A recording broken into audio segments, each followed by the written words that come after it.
Cholesterol, diabetes, heart disease, hypertension, ये सारी ही जो बीमारियां हैं इन्हें लाइफस्टाइल रिलेटेड डिसीजेस ऐसे कहा जाता है। यानी कि आपका लाइफस्टाइल अगर गलत है तो आपको ये बीमारियां होने के चांसेस बहुत ज़्यादा बढ़ जाते हैं।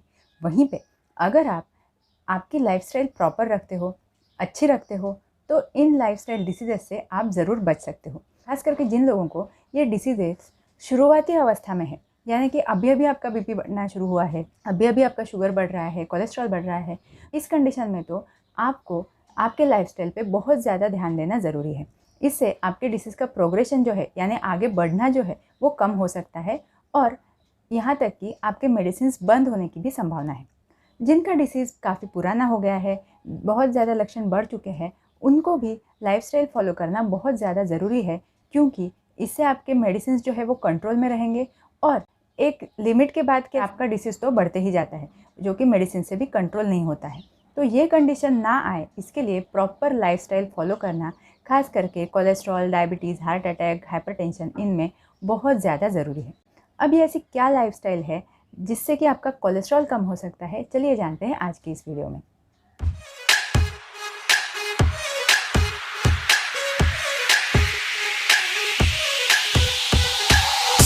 नमस्कार, स्वागत है आपका पत्थर लाइफ केयर में और मैं हूं डॉक्टर सोनल। मैं एक आयुर्वेदा एक्सपर्ट हूं और हमारे चैनल पर हम आयुर्वेद, हेल्थ, फिटनेस, योगा, इनसे रिलेटेड जानकारी लेके आते हैं। कई सारे डिसीजेस के लिए लाइफस्टाइल सही क्या होना चाहिए, इसके लिए हमारे चैनल पर वीडियो अवेलेबल है।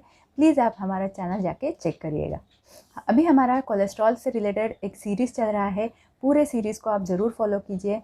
तो आज के वीडियो में हम बात करने वाले हैं कोलेस्ट्रॉल के लिए आइडियल लाइफस्टाइल के बारे में। अब ये लाइफस्टाइल जो है, इसमें आपका जो डेली रूटीन है उनमें आपको क्या क्या चेंजेस करना चाहिए, ये हम आपको बताने वाले हैं।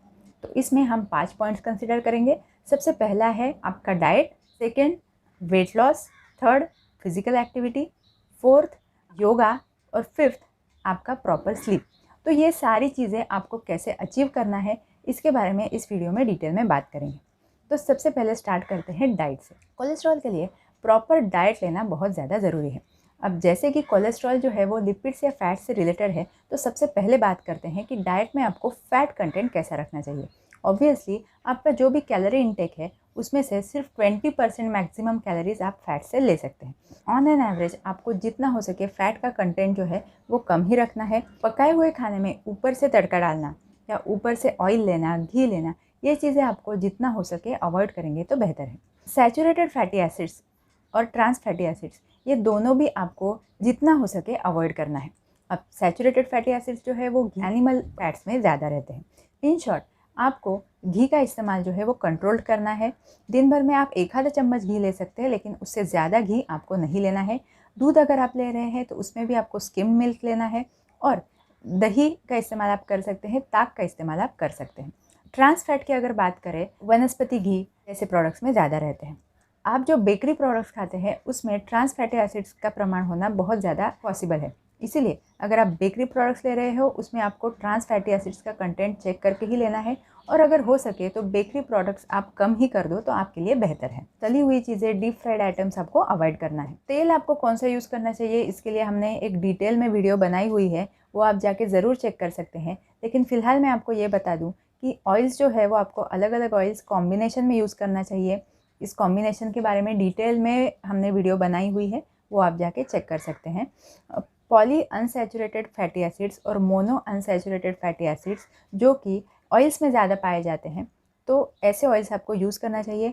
ऑलिव ऑयल एक बहुत ही रिच सोर्स है अनसैचुरेटेड फैटी एसिड्स का, तो उसका आप इस्तेमाल कर सकते हैं। अगर नहीं भी होता है तो rice bran oil, safflower oil, sunflower oil, इनमें भी काफ़ी अच्छे अमाउंट में मोनो और पॉली अनसैचुरेटेड फैटी एसिड्स मिलते हैं। ऑयल्स के अलावा हमारे खाने में बहुत सारी ऐसी चीज़ें हैं जिनमें कि फ़ैट कंटेंट देखा जाता है, तो इनमें से हेल्दी फैट कंटेंट के लिए आपको ये चीज़ें लेनी हैं। Flax seeds, almonds, walnuts, fenugreek seeds, mustard oil, इन सारी चीज़ों में अल्फा लिनोलेइक फैटी एसिड जो कि एक पॉली अनसैचुरेटेड फैटी एसिड है, इसका प्रमाण ज़्यादा रहता है और ये फैटी एसिड आपको हार्ट अटैक का रिस्क कम करता है, कोलेस्ट्रॉल कम करता है और ख़ास करके महिलाओं में हार्ट अटैक के जो चांस है वो कम करने का काम करता है। तो ये चीज़ें आप आपके डाइट में जितना हो सके ज़रूर इंक्लूड करिएगा। अब फैट्स में आपको क्या नहीं लेना है इसकी तरफ चलते हैं। जो प्लांट बेस्ड डाइट है उसमें कोलेस्ट्रॉल नहीं रहता है। कोलेस्ट्रॉल जो है वो सिर्फ एनिमल बेस्ड फूड्स में ही रहता है, जैसे कि मिल्क, घी, बटर, चीज़, एग्स, चिकन, मीट, फिश, इन सारी चीज़ों में कोलेस्ट्रॉल रहता है। लेकिन इनमें भी जो ऑर्गन मीट रहता है, यानी कि लीवर, ब्रेन, किडनी, ऐसे जो ऑर्गन मीट्स है उसमें सबसे ज़्यादा कोलेस्ट्रॉल का लेवल रहता है।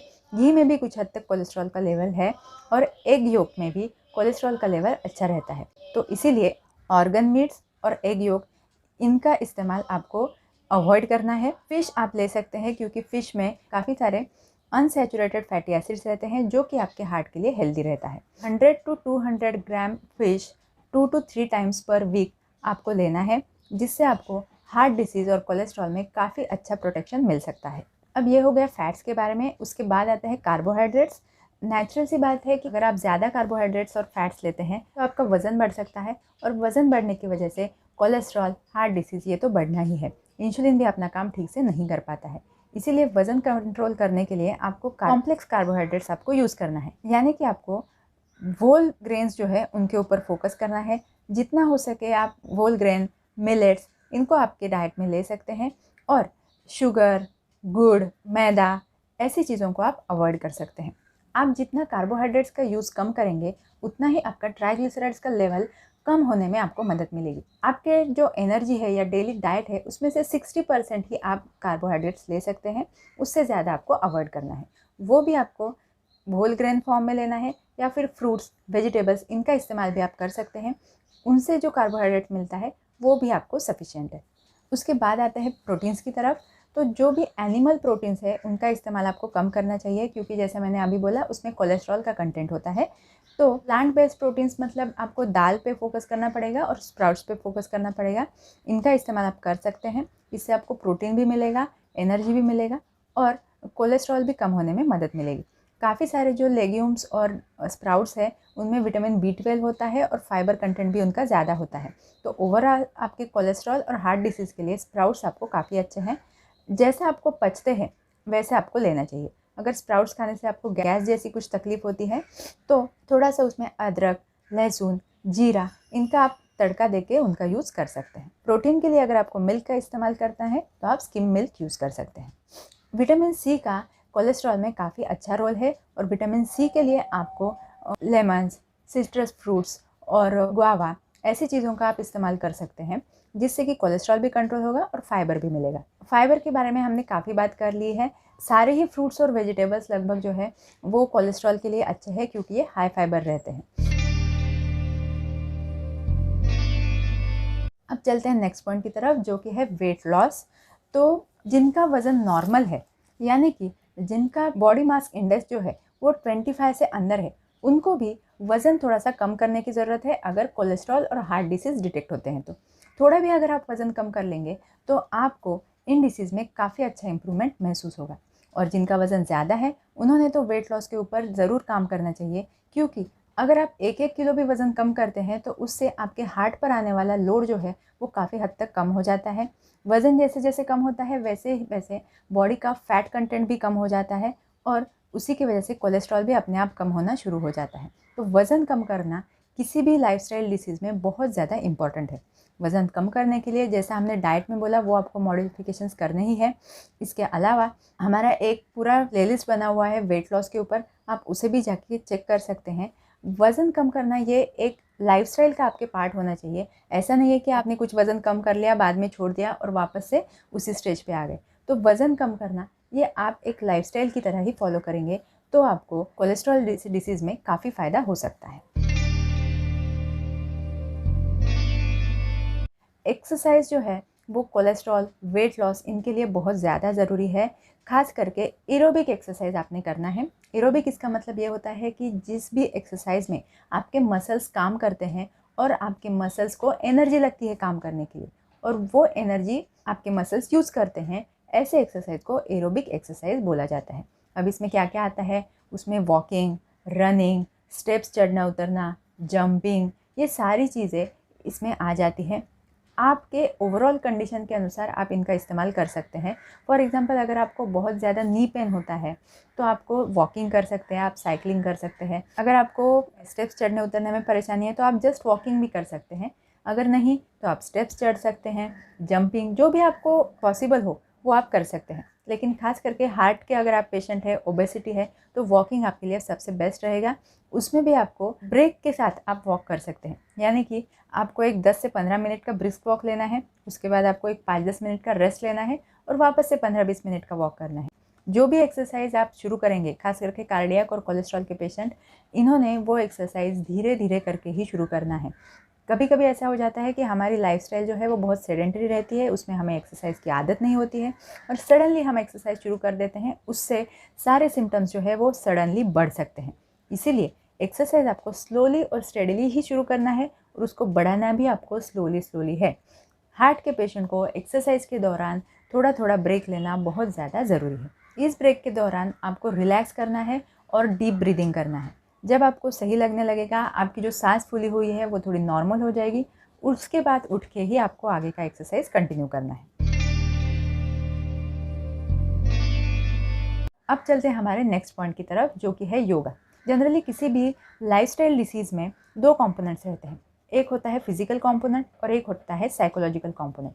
तो फिजिकल कंपोनेंट जो है वो डाइट, वेट लॉस, एक्सरसाइज, इससे कवर हो जाता है। लेकिन जो मेंटल या साइकोलॉजिकल कंपोनेंट है, यानी कि आपका स्ट्रेस है, आपका प्रॉपर स्लीप ना होना है, इसके लिए आपको अलग से मेहनत करना पड़ेगा। अक्सर लोग फिजिकल कंपोनेंट पे ज़्यादा ध्यान देते हैं और साइकोलॉजिकल कंपोनेंट की तरफ ध्यान नहीं देते हैं। लेकिन जब तक ये साइकोलॉजिकल कंपोनेंट आपका ठीक नहीं होता है, तब तक आपको डाइट, एक्सरसाइज, इन चीज़ों से ज़्यादा आराम नहीं मिलने वाला। और इसी में काम आता है योगा और मेडिटेशन। इसके लिए आपको रिस्टोरेटिव योगा करना ज़रूरी है, यानी कि रिलैक्सेशन, मेडिटेशन, ये करना बहुत ज़्यादा ज़रूरी है। योगासन की अगर बात करें तो योगासन भी आपको धीरे धीरे करके ही शुरू करना है। आपको legs up the wall pose, fish pose, Shalabhasana, इनका आप इस्तेमाल कर सकते हैं। सूर्य नमस्कार अगर आपको पॉसिबल हो तो ही आपको करना है, अगर नहीं है तो आपको सिंपल योगासना करना है, जैसे कि पद्मासन, मकरासन, ये आसन आप कर सकते हैं, जिससे कि आपकी बॉडी मसल्स को हल्का हल्का स्ट्रेच मिलता है। उसके अलावा प्राणायाम, ये बहुत ज़्यादा ज़रूरी है। अनुलोम विलोम प्राणायाम आप कर सकते हैं, जिसमें कि आपको एक नॉस्ट्रिल बंद करके आपको इनहेल करना है, ब्रेथ को अंदर होल्ड करना है और फिर अपोजिट नॉस्ट्रिल से आपको एक्सहेल करना है। ये जो अनुलोम विलोम प्राणायाम है, ये आपको रेगुलर बेसिस पे करना है। कम से कम 30 से 60 साइकिल्स अगर आप करते हैं इसके, तो आपके लिए बहुत ज़्यादा अच्छा है। ये भी आप थोड़ा ब्रेक के साथ कर सकते हैं, लेकिन रूटीन में ये चीज़ लाना बहुत ज़रूरी है। उसके अलावा डीप ब्रीदिंग का भी बहुत इंपॉर्टेंट रोल खास करके हार्ट डिसीज़ में है। डीप ब्रीदिंग की वजह से हार्ट की मसल्स को रिलैक्सेशन मिलता है और उनका ब्लड सप्लाई इम्प्रूव होने में भी मदद मिलती है। और लास्ट में आता है स्लीप। प्रॉपर 8 to 10 आवर्स की स्लीप होना आपके लिए बहुत ज़्यादा ज़रूरी है। अगर आपका स्लीप प्रॉपर नहीं है तो आप योग निद्रा का भी इस्तेमाल कर सकते हैं। दिन में आपको सोना नहीं है, रात को जागना नहीं है। ऐसा नहीं है कि आप रात को 2 बजे सोए और उसके बाद आपने 8 घंटे की आपकी स्लीप कंप्लीट कर ली, ये तरीका गलत है। आपको रात को टाइम पे सो जाना है, 10 से 11 बजे तक आपको सो जाना है और प्रॉपरली उसके बाद आपको 8 घंटे के बाद उठना है। तो ये आपका रूटीन सेट करना ज़रूरी है। अगर शुरुआती दिनों में आपको नींद प्रॉपरली नहीं आती है तो उसके लिए हमने एक स्पेशल वीडियो बनाई हुई है, जिसमें कि प्रॉपर नींद आने के लिए आप क्या क्या कर सकते हैं ये बताया गया है। तो इस वीडियो का लिंक मैं आपको डिस्क्रिप्शन में दे दूँगी, वो वीडियो आप जाकर ज़रूर चेक कीजिएगा।